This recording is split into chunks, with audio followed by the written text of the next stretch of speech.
Breaking చేస్తున్నాం. RTC కార్మికులకు తెలంగాణ సర్కార్ తీపి కబురు చెప్పేదే. 11% పీఆర్సీ ఇచ్చేందుకు అంగీకరించింది. అలాగే ప్రభుత్వంలో విలీనానికి గ్రీన్ సిగ్నల్ ఇచ్చింది. దీంతో పాటు గుర్తింపు సంఘాల ఎన్నికలకు కూడా తెలంగాణ ప్రభుత్వం లైన్ క్లియర్ చేసింది.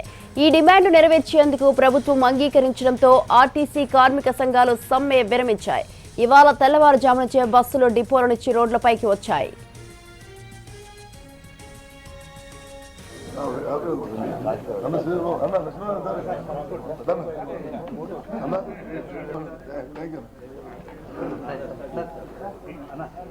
తెలంగాణలో కొన్ని రోజులుగా ఆర్టీసీ కార్మికులు చేస్తున్న డిమాండ్లకు ప్రభుత్వం సానుకూలంగా స్పందించింది. ఆర్టీసీ జేఏసీ నేతలతో నిన్న ఉదయం నుంచి రాత్రి వరకు సుమారు 15 గంటల పాటు మంత్రుల కమిటీ జరిపిన చర్చలు సఫలమయ్యాయి. సచివాలయంలో ఆర్టీసీ జేఏసీ నాయకులతో మంత్రులు పొన్నం ప్రభాకర్, శ్రీధర్ బాబు, వివేక్ వెంకటస్వామి, అడ్లూరి లక్ష్మణ్ కుమార్ అధికారులతో కలిసి సుదీర్ఘంగా చర్చలు జరిగాయి. కార్మికుల ప్రధాన డిమాండ్లపై ప్రభుత్వం సానుకూలంగా స్పందించింది. దీంతో సమ్మె విరమిస్తున్నట్లు కార్మిక సంఘాలు ప్రకటించాయి.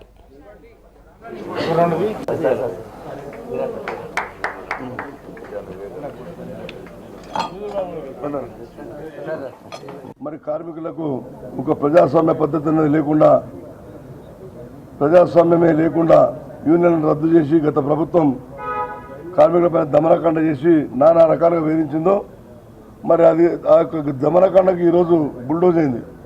మరి ప్రస్తుత పరిస్థితిలో 11% జీతభత్యాల సవరణ జరిగింది. దాదాపు 2 సంవత్సరాలలోపే గత 2017 సంవత్సరం జీతభత్యాలు కూడా కాంగ్రెస్ పార్టీ అధికారంలోకి వచ్చినాక 1.5 year కింద 17%, 21% జీతాలు ఇవ్వడం, దాని తర్వాత మళ్ళీ ఈరోజు కాంగ్రెస్ పార్టీ 11% జీతభత్యాలు ఇవ్వడం నిజంగా ఒక నూతన అధ్యాయం. దాదాపు 2 ఏళ్ల లోపలనే 32% ఆర్టీసీ కార్మికులు అందుకోవడం ఒక చక్కటి శుభదినం.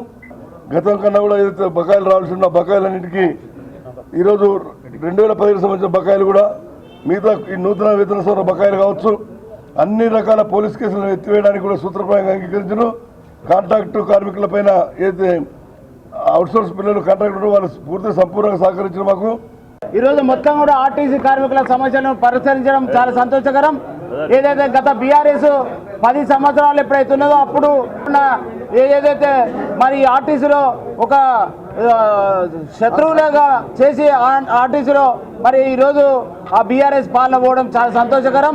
అదేవిధంగా ప్రభుత్వంలో విలీనం చేయడం, అదేవిధంగా ఏదైతే వేతన సవరణను ఇవ్వడం, యూనియన్ ఇవ్వడం, మరి ఇవన్నిటి కూడా తెలంగాణ జాతీయ మజ్దూర్ చర్చల సమయంలో ప్రభుత్వం కీలక నిర్ణయాలు తీసుకుంది. ఆర్టీసీ కార్మికులకు 11% పీఆర్సీ ప్రకటించింది. ఆర్టీసీని ప్రభుత్వంలో విలీనం చేసే ప్రక్రియపై అధ్యయనం చేయడానికి ఒక ప్రత్యేక కమిటీని ఏర్పాటు చేసింది. చాలా కాలంగా పెండింగ్లో ఉన్న యూనియన్ ఎన్నికల నిర్వహణకు ప్రభుత్వం అంగీకరించింది. ఆర్టీసీ మన సంస్థ, అందులోని కుటుంబాలు మనవి. వారి సమస్యలను పరిష్కరించాలన్నదే ప్రభుత్వ ఉద్దేశమన్నారు డిప్యూటీ సీఎం భట్టి విక్రమార్క. సుదీర్ఘ చర్చల తర్వాత పీఆర్సీతో పాటు ఇతర డిమాండ్లపై సానుకూల నిర్ణయం తీసుకున్నామని వివరించారు. కార్మికుల సమస్యలను పరిష్కరించి సంస్థను ఇతర రాష్ట్రాలకు ఆదర్శంగా నిలిచేలా బలోపేతం చేసేందుకు ప్రభుత్వం కట్టుబడి ఉందని భట్టి విక్రమార్క స్పష్టం చేశారు. చర్చలు ఫలించడంతో డ్రైవర్లు, కండక్టర్లు వెంటనే విధుల్లోకి చేరాలని, బస్సులు యథావిధిగా నడపాలని మంత్రి పొన్నం ప్రభాకర్ కోరారు.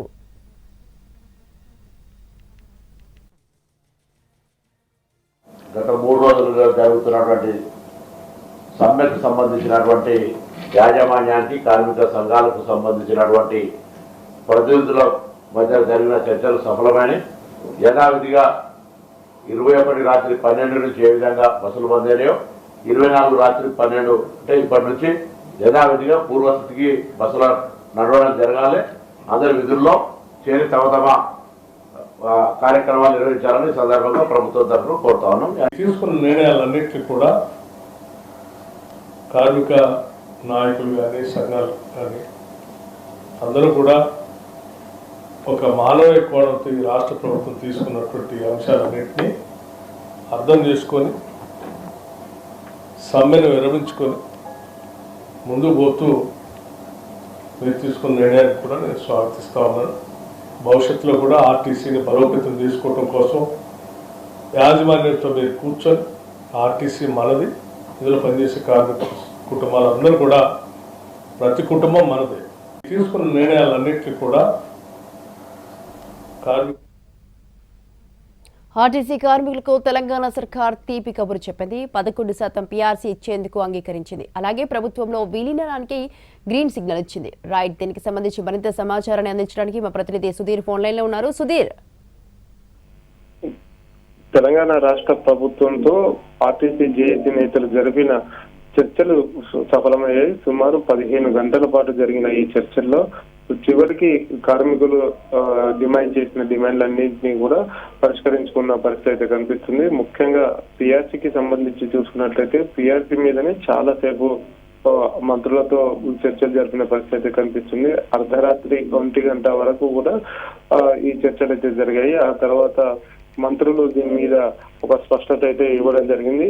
బట్టి విక్రమార్క ముందుగా కార్మికులు కావచ్చు, అదేవిధంగా ఆర్టీసీ బాగు కోసం ఖచ్చితంగా కొన్ని డిమాండ్లను తాము పరిష్కరిస్తున్నాము, అదేవిధంగా వారి సమస్యలను కూడా పరిష్కరించే ప్రయత్నం చేస్తున్నాము అని చెప్పేసి ఆయన స్పష్టం చేశారు.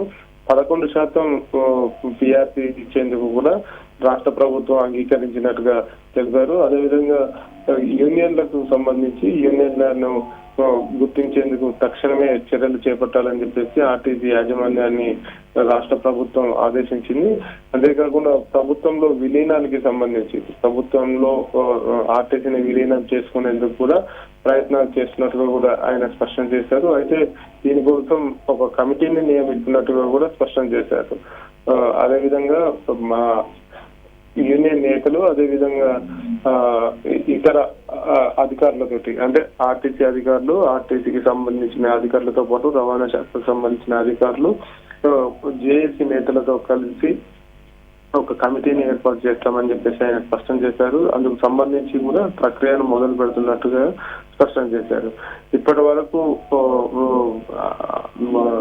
జేఏసీ నేతలు తీసుకొచ్చిన 32 డిమాండ్లు ఏవైతే ఉన్నాయో దాదాపుగా 32 డిమాండ్లను కూడా రాష్ట్ర ప్రభుత్వం పూర్తి స్థాయిలో పరిష్కరిస్తుందని చెప్పేసి వాటికి కొంత సమయం పడుతుందని చెప్పేసి కూడా స్పష్టం చేశారు. ఏవైతే డిమాండ్లలో కీలకమైన డిమాండ్స్ ఉన్నాయో అవి రాష్ట్ర ప్రభుత్వంలో ఆర్టీసీని విలీనం చేయడం అనేది కావచ్చు, అదేవిధంగా గుర్తింపు సంఘం ఎన్నికలు నిర్వహించడం కావచ్చు, ఇతర అంశాలు పీఆర్సీ బకాయిలు, అదేవిధంగా పీఆర్సీ 2025కు సంబంధించిన పీఆర్సీ, ఈ 3 కీలకమైన అంశాలు. ఈ 3 కీలకమైన అంశాలు ఎన్నో ఏళ్లుగా కూడా రాష్ట్ర ప్రభుత్వం దృష్టికి జేఏసీ నేతలు తీసుకొస్తూనే ఉన్నారు. రాష్ట్రంలో ఏ ప్రభుత్వం అధికారంలో ఉన్నా కానీ ఆర్టీసీ జేఏసీ నేతలు కావచ్చు, ఆర్టీసీ ఉద్యోగులు కావచ్చు ఈ విషయాన్ని పదే ప్రభుత్వాల దృష్టికి తీసుకొస్తున్నా ఎన్నో ఏళ్ళుగా పరిష్కారానికి నోచుకొని ఈ సమస్యలన్నీ కూడా నిన్న అర్ధరాత్రి వరకు జరిగిన చర్చలు సఫలమయ్యాయని కూడా చెప్పవచ్చు. ఆ తర్వాత చర్చలు సఫలం కావడంతో జేఏసీ నేతలకు అదేవిధంగా మంత్రులు మిఠాయిలు తినిపించుకున్న పరిస్థితి కనిపించింది. స్వీట్లు పంపిణీ చేస్తున్నారు. ఈ రోజు ఉదయం నుంచి మార్నింగ్ షిఫ్ట్ నుంచి సుమారు 4 గంటల నుంచి తక్షణమే బస్సులన్నీ కూడా నడుపుతామని చెప్పేసి జేఏసీ నేతలు స్పష్టం చేశారు. అంతేకాకుండా ప్రతి ఒక్కరు కూడా విధుల్లోకి హాజరవుతారని చెప్పేసి కూడా జేఏసీ నేతలు స్పష్టం చేశారు. ఈ గడిచిన 3 రోజుల్లో జరిగిన సంఘటనలు ఏవైతే ఉన్నాయో ఆర్టీసీ కార్మికులను అరెస్టు చేయడం కావచ్చు, ఆర్టీసీ కార్మికుల మీద కేసులు పెట్టడం, లేకపోతే ఆర్టీసీ కార్మికులు విధులకు గైర్హాజరైన సంఘటనలకు సంబంధించి వెంటనే అవన్నిటినీ కూడా విత్డ్రా చేసుకునే విధంగా ప్రభుత్వం చొరవ చూపాలని చెప్పేసి కూడా జేఏసీ నేతలు ప్రభుత్వం దృష్టికి తీసుకొచ్చారు. ప్రభుత్వం కూడా స్పందించి జరిగిన సంఘటనలకు సంబంధించి కావచ్చు, అదేవిధంగా తమ పరిధిలో ఉన్న అంశాలన్నింటినీ కూడా వెంటనే పరిశీలించి వాటి మీద చర్యలు తీసుకుంటామని చెప్పేసి కూడా ప్రభుత్వం స్పష్టం చేసింది. దీంతో ఉదయం నుంచే బస్సులన్నీ కూడా రోడ్డెక్కిన పరిస్థితి కనిపిస్తుంది. Right. Thank you Sudheer, thanks for the details.